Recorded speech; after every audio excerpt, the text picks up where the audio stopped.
So, ito na guys, yung 5 volts board na gagamitin natin sa mini fan na ito. Ito nabili ko lang sa magbubuti.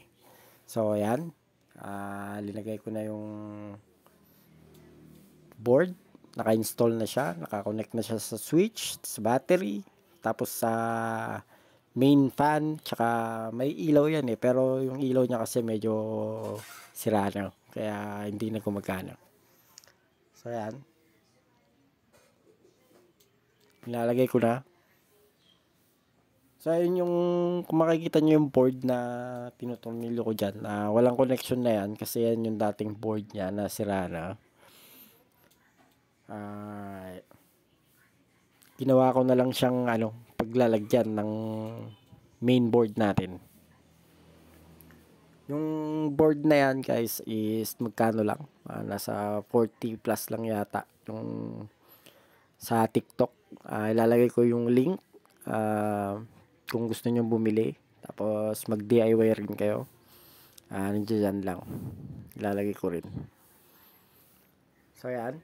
So, finish na nilagay natin. Then, nilalagay na natin yung cover nya. So, yung battery dyan, guys, nagdagdag lang ako ng isa. Imbis na isa lang. Bali, dalawang battery yan. 3.7 volts. Naka-parallel.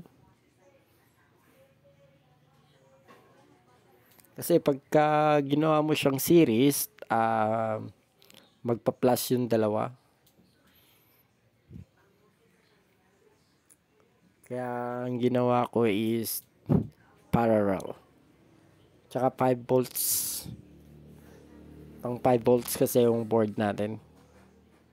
Makikita nyo dyan sa link. Sa TikTok.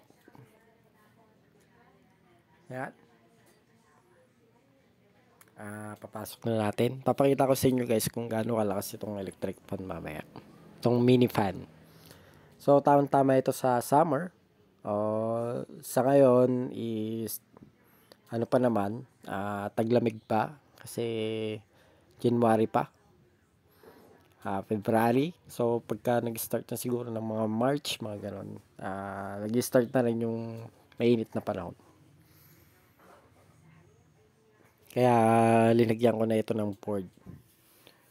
Kasi yung unang linagay kong board, guys, nabaklas yung ano niya, yung charging port niya.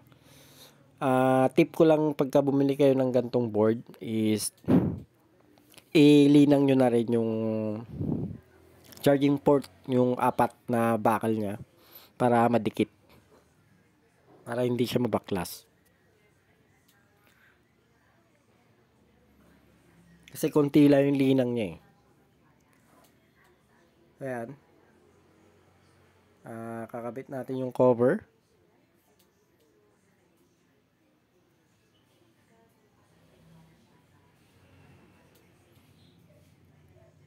So guys, double-sided tape yung linagay ko dyan sa battery para hindi siya malug-alog.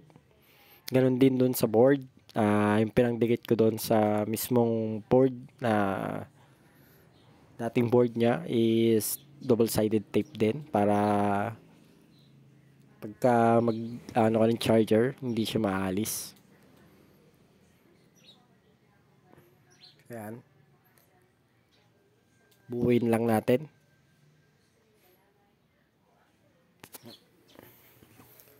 So, ayan, may permanship pa.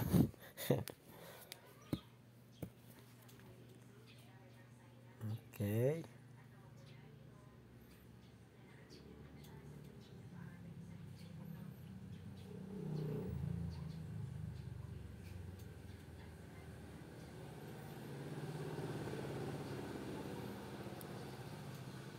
So guys, sa mga gustong mag-DIY din at hindi niya pa alam yung mga steps, pwede kayo mag-comment or ask more informations, comment or direct message us Facebook page, Game On Vlogs or Telegram, meron dyan guys.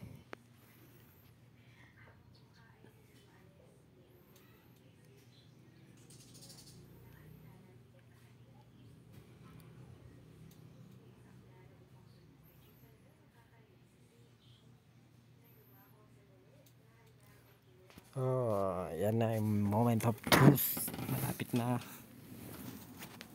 Then, testing na natin yan pagkatapos na may close.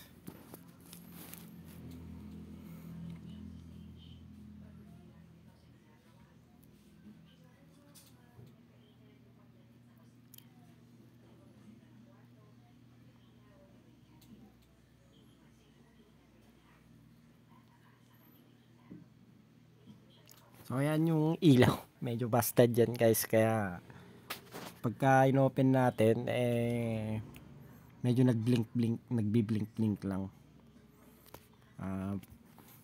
Pakaayusin ko rin yan sa susunod. So, ayan. Okay. So, yan. Testing na natin. So, kunin mo natin yung charger. Cha-charge lang natin. Yan. Then, open. Yan yung switch niya. Sira na rin yung switch niya guys. Kaya, ginawan ko na rin siya ng switch. So, yan. So, napakalakas. So, itatry natin din dyan. Alisin na rin natin yung charger.